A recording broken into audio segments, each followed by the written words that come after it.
হিন্দুদের সবচেয়ে বড় উৎসব এবং শিরকের সবচেয়ে বড় আয়োজন আল্লাহর জমিনে, এটা যখনই হতে যায় তার আগে এবং এটা চলাকালীন সময়ে মিডিয়াতে এক শ্রেণীর লোকেরা এই স্লোগানটা খুব বেশি বেশি আওড়াতে থাকেন, ধর্ম যার যার, উৎসব সবার। বড় আশ্চর্য লাগে, বিষয়টা যখন ধর্মীয় তাহলে এটার ব্যাখ্যা দিবে তো ধর্মীয় ব্যক্তিবর্গরা, কিন্তু ধর্মীয় বিষয়ে ব্যাখ্যা দিতে আসছেন রাজনীতিকরা, ধর্মীয় বিষয়ে ব্যাখ্যা দিতে আসছেন বুদ্ধিজীবীরা, যাদের ধর্ম সম্পর্কে কোনো ধারণাই নাই। এটা হলো সবচেয়ে বড় আশ্চর্যের বিষয়। একজন মুসলিমের জন্য হিন্দুদের দুর্গাপূজাতে কোনোভাবে অংশগ্রহণ করা জায়েজ কিনা, অনুমোদিত কিনা, এ বিষয়টি তো সিদ্ধান্ত দিবে ধর্ম বিশেষজ্ঞগণ, উলামা একরাম, কারণ বিষয়টা ধর্মীয়। অতএব এটা হলো একটা আশ্চর্যের বিষয়। দ্বিতীয়ত হলো, এই স্লোগানটার মতো অন্তঃসার শূন্য, অযৌক্তিক এবং হাস্যকর আর কোনো স্লোগান হতে পারে না। এই স্লোগান যদি যৌক্তিক হতো, এটার যদি অন্তঃসার থাকতো, তাহলে তো এই স্লোগান মুসলমানদের ঈদের সময়, উৎসবের সময়ও আসতো।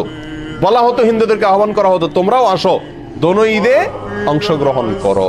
অথচ তখন এটা করা হয় না। তাহলে বোঝা গেল উদ্দেশ্যমূলকভাবে শুধু মুসলমানদের ঈমান ধ্বংস করার জন্য এই ষড়যন্ত্রমূলক স্লোগানটি বাজারে চাউর করে রাখা হয়েছে এবং এর পিছনে কিছু ষড়যন্ত্রকারী তথাকথিত বুদ্ধিজীবী এবং রাজনীতিকরা কাজ করছেন। আমরা সকলেই জানি, কোরবানিদের সময় পাক ভারত উপমহাদেশের মানুষ সবচেয়ে বেশি পরিমাণে কোরবানি করে গরু। যদিও গরু ছাড়া অন্যান্য পশু কোরবানি করা যেতে পারে, যেহেতু মুসলমানদের কাছে গরু খাওয়া হালাল, বিধায় গরু কোরবানি করে আমাদের দেশের মানুষ বেশিরভাগ ক্ষেত্রে। আর এর জন্য কোরবানি দিলে মানুষ বলে অনেকে বকরা ঈদ। বাকারা শব্দ, বাকারা আরবি, বাকারা মানে গরু, সেখান থেকে বাকরা ঈদ বলে বা বকরি ঈদ বলে। তো বাকারা বা বকরি আরবি গরু থেকে, তার মানে গরুর ঈদ। ঈদটাই হলো গরু জবাই করে গরুর গোশত খাওয়া, বিতরণ করার উৎসব।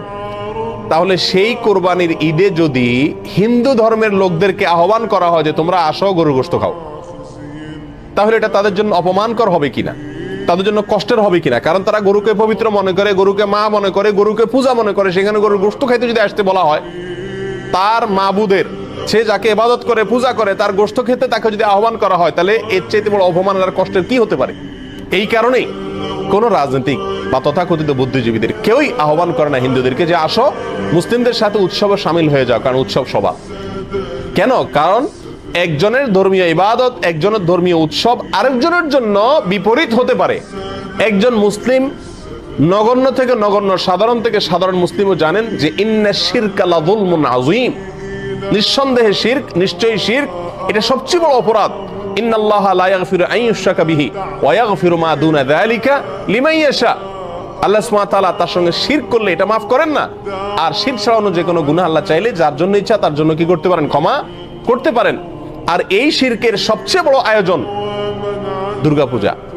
এই দুর্গাপূজার অনুষ্ঠান ভিন্ন ধর্মের লোকেরা করছে, হিন্দুরা করছে। একজন মুসলিম হিসেবে আমি তার তাড়াতাড়ি করতে দিতে পারি এতটুকু, কিন্তু তার সে উৎসবে আমি সামিল হওয়া, যোগদান করা, কোনোভাবে অংশগ্রহণ করা, একজন হিন্দুকে কোরবানির ঈদে, বকরা ঈদে গরুর গোশত খেতে আহ্বান করা বা বাধ্য করার মতোই, একই বিষয়, কোনো পার্থক্য নাই।